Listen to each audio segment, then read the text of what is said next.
What's up, YouTube? Capital G here. D and dual commentary. We got Meek at the top, 1609. Siggy the Piggy at the bottom, 1664. I've seen what Siggy's playing. You guys will see shortly. It's a very interesting deck.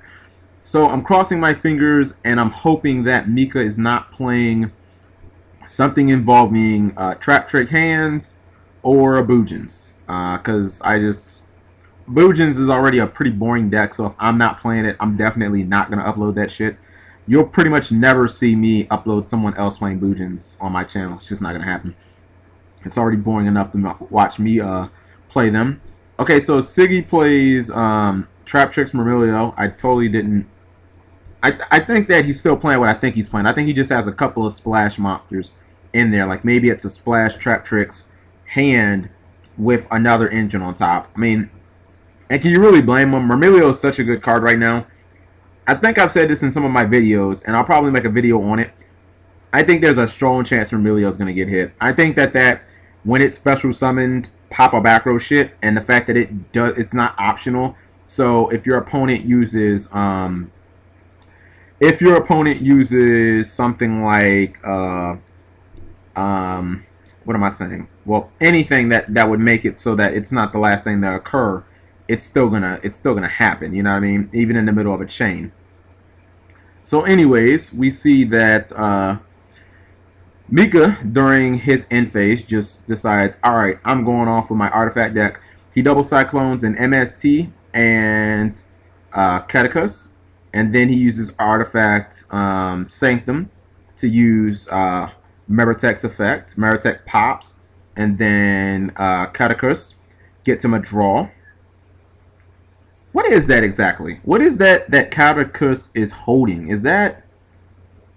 I don't understand what that is. Like, okay, most of the artifacts to me seem like they're weapons, like swords. I mean, this kind of looks like a spear of some sort, but he kind of looks like he's a healer or something like that.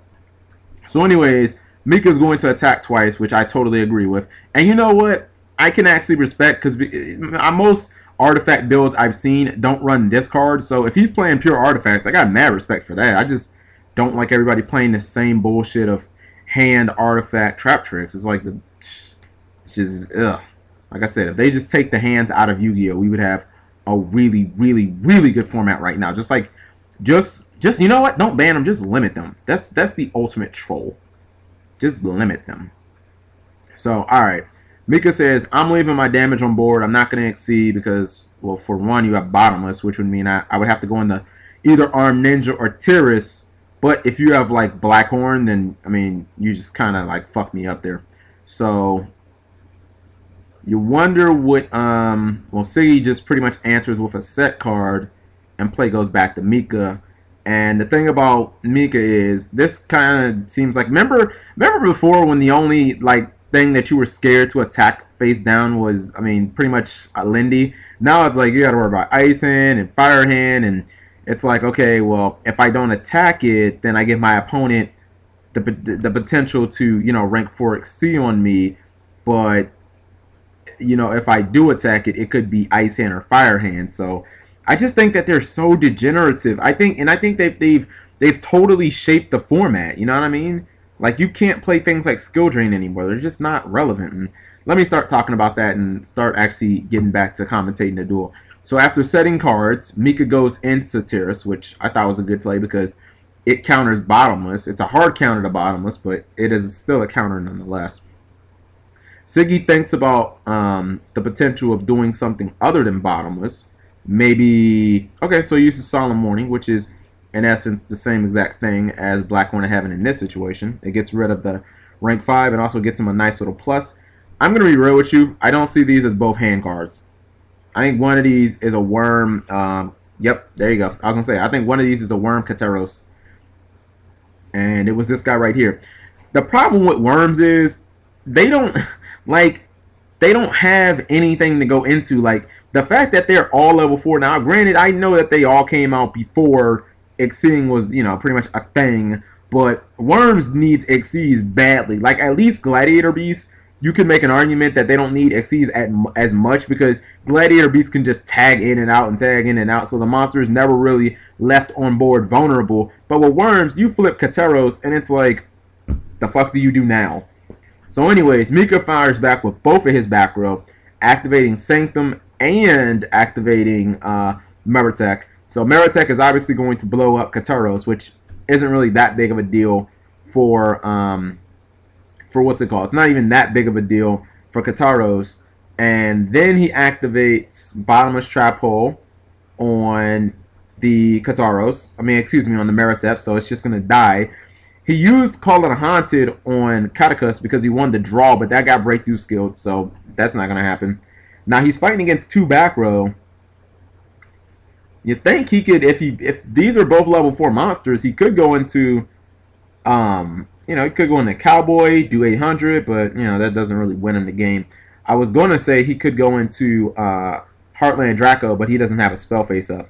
So Siggy flips over another Worm Kataros, so, he's just bluffing all day. Worms also need another monster. Like, they got 3 good monsters in the archetype that you don't have to, like, tribute or special summon. Kataros is beast, Zex is beast, Yagen is beast. Everything else is just is crap. If they had a level 4 Exceed, a rank 4 Exceed, because they only have 3 good monsters, it needs to be OP. Like, it can't be average. That shit needs to be like Gear Giant X Sono type shit. It needs to be incredibly powerful. It needs to be like, when this card is summoned, draw 1 card, banish 1 worm from your graveyard, double its attack. Like, and usable on both turns. Like, it needs to be completely OP to make the deck stand a chance against everything. And you can say, oh, that's broke, but okay, well, enjoy worms being garbage for the next forever. Like, a lot of times, if Konami doesn't give a deck a whole bunch of new support, that's basically what you end up with. Alright, so you see that, damn, man, that's 3 Sanctums. You see that Siggy tried to go into King of the Pharaoh Imps, and that was countered with another Artifact Sanctum. And he's hit all 3 Artifact Sanctums, so, he just keeps going +1/+1. Now, he did have breakthrough skill in his graveyard, and I actually think that Mika forgot about that. Although the fact that he summoned this in defense mode, actually not looking so good now. He could be concerned about 101, but yeah, I think he scooped it up because he knew he couldn't kill both level 5s now during this turn. He would have had to go, if he would have put it in attack mode, he could have attacked over it, but then I think that Siggy was a little concerned with, he was probably concerned that he was going to get hit with a 101. And the one good thing about this format is, I guess, now when you set monsters, people are so afraid of the hand cards until they figure out you're playing something completely, in right field that obviously can't support hands, which, quite frankly, I'm not sure is a lot of decks. People won't just generally attack monsters. Like, it used to be, you just didn't, until you knew what your opponent was playing, you didn't usually crash because of the potential of Lindy, but you could kind of tell how people set their fields up if they were playing Mermail or not. Like, if somebody set 4 cards in their back row and then set a monster, that's not Mermail. To me, that's Yugioh. But outside of that, you could pretty much attack whatever, unless you had like a monster under 1900. I wouldn't recommend attacking an armor just so it can flip and then get a card and then go face down and flip again.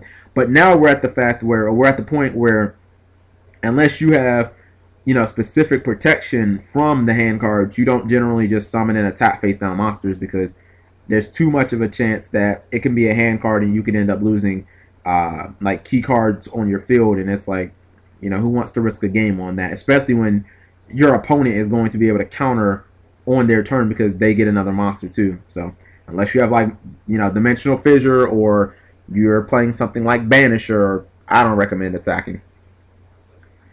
So you see Siggy opens up with Yax. That gets him Yagen, set face down. Yagen's one of those cards where I think it's only good in certain formats. Like, if Insectors were really big, Yagen would be garbage. Because they would just be like, hey, there's a monster you have to summon. Or there's a monster and you have to set it. Pop, pop, pop, pop, pop. But against a lot of other decks, it's pretty okay. It's not good. I wouldn't like it against Mermail. They would just pop it with Marksman. But against anything like that exceeds, against Boojins, it's okay. Against Yugioh, it'd be great. Because if they attack it with like Gear Giant X, you get to spin them. Against anything that synchros is good, like, you know, Mythic Rulers and shit like that. So, unless they have Skill Drain out, obviously. It's a card that, I mean, it's seen better days. Now, Mika he went Trap Tricks Vermilio, obviously got himself bottomless, and then he's starting to set cards. He tried to set another monster. I don't know how that works. Looks like he's resetting now. I mean, he did just give Siggy some information. That could have been an artifact card, so not necessarily. It could have been an artifact card that he was trying to set. You know what? I just thought about something. I wonder how much cheating has gone on with artifacts now. Of people, like, trying to set just random... Like, it used to be with Infernity that people would do that. People would set monsters in their back row so that they could go off, and you would think, okay, well, if they won the turn that they cheated, their opponent would never know because they could just put everything back in their deck. So, but now you have to wonder if people do that same thing with artifacts. Alright, so anyways, it looks like Siggy went in the battle phase trying to run over Myrmilio, which I agree with. And he activated Artifact Ignition, popping, he popped the red artifact and then set the blue artifact. And I assume red artifact is going to get summoned, Begatech, which is going to pop blue artifact, Meritech, and then Meritech's going to trigger and it's going to pop this guy. He's saying the card under Myrmilio, saying that it doesn't target, so go. Obviously, we don't have any breakthrough skills or any max seeds. I had a max seed here because, I mean, this got summoned. You knew this was probably going to get summoned. Siggy says, okay, I get it now. Siggy sets another card. And he just passes back to Mika. Now, we know that Mika has at least one bottomless set. We don't know what the other cards are. He's going for a rank 5. I think he's going to drop down tiers.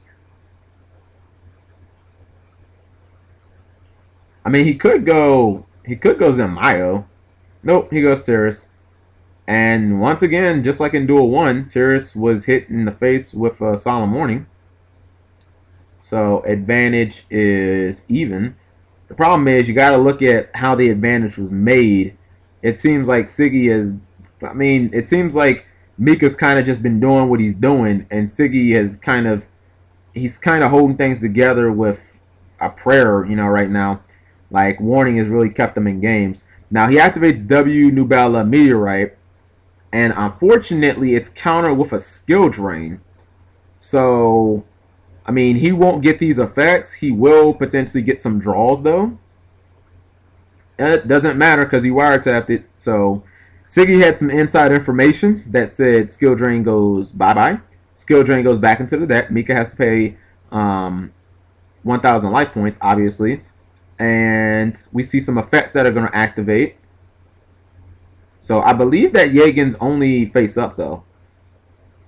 It says target one face up. Yep, you know what? That doesn't matter because, yeah, everything gets flipped face up from Nebula Meteorite.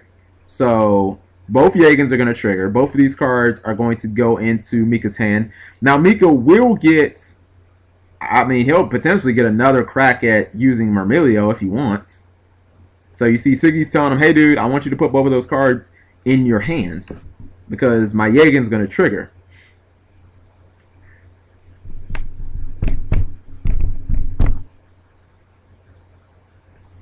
And I'm not sure if Mika knows what the hell's going on here. I mean, it's really not that hard to understand.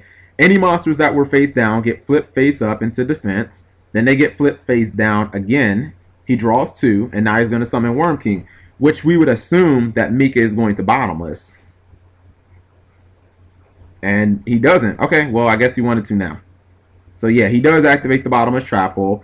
I mean, the fact of the matter is, Siggy got a lot of cards out of that. Siggy basically went, I mean, he kind of went like +1. Well, I mean, if you count the bottomless, he kind of went like +2. So, Siggy's now going to throw down an XC. I think he might go either my stroke or Omega. I'd probably go my stroke. If nothing else, my stroke makes you either burn a card. He goes for Omega. Maybe he just wants to get the damage in. You know what? Yeah, Omega's not that bad here because, okay, you got to look at it this way. Omega should be able to get 2400 through. I would think that my stroke would get, I think that my stroke would probably get 18 through also. But you're looking at the counter, you're looking at the further play. If your opponent rams Ice Hand into this, okay, they eat 1000. So now he's at 36. And then they ram Fire Hand in and they eat what? 800? So, you know what I mean? You have to look at that. You have to look at the play after the play. So, I mean, my stroke essentially would have done the same thing. If your opponent rams Ice and Fire Hand in it, they can't kill it. You do more damage with Omega and you get a little more protection from D-Prison or something like that. Maybe Evac also. But, you know, it's all about how you look at the play and which you prioritize, damage or advantage. You see that after Mika set a card, Siggy Nobleman will cross out at him. And then he fires back with his own Ice Hand. He summons Zex in main phase 2. And it looks like, I mean, he might potentially lose the duel here if he doesn't have any legitimate counters. And he can't really go Artifact Sanctum now because the Ice Hand is a hard counter to Artifact Sanctum. Unless he gets a monster and puts it in defense mode. I guess I didn't think about that. Okay, so we see a D-Prison come down, and he activates Offering to the Snake Deity, targeting the D-Prison and the set card. Nice counter, Siggy. I like that. That's that shit I do like. Yeah, he's obviously targeting the set card and the D-Prison. It's basically Icarus attack. It's the same exact card. So he uses Wiretap. It doesn't matter if he would have activated Wiretap or not. I probably wouldn't have because I wouldn't have wanted to give you Snake Deity. Like, I wouldn't wanted to give you another copy.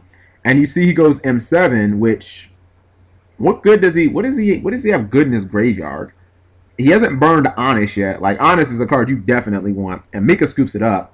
Mika knows he ain't coming back from that. M7 is so legit. I don't run it in my Boojins. I feel like I could. I actually just threw in Heart Draco because, you know, I run Tinky and shit. And there are a lot of times where in Boojins, especially if you have, like, Carnation, your opponent will, like, sit there and kind of, like, stall. They're trying to look at it. They're trying to OTK you. So that you can't use Boojin Carnation. They have to like kill all your monsters at once and OTK you. So it's kind of like a good way to, you know, either you exceed and they stop that shit, or you know, like you can Boojin Carnation because you don't have any monsters on board. So we're going to game 3, folks. Mika at the top again playing. Okay, that was completely anticlimactic. Siggy he must have just got disconnected, and I guess we're not going to see who wins this match. Anyways, I still think the 2 matches were fairly entertaining. Thank you guys for watching as always.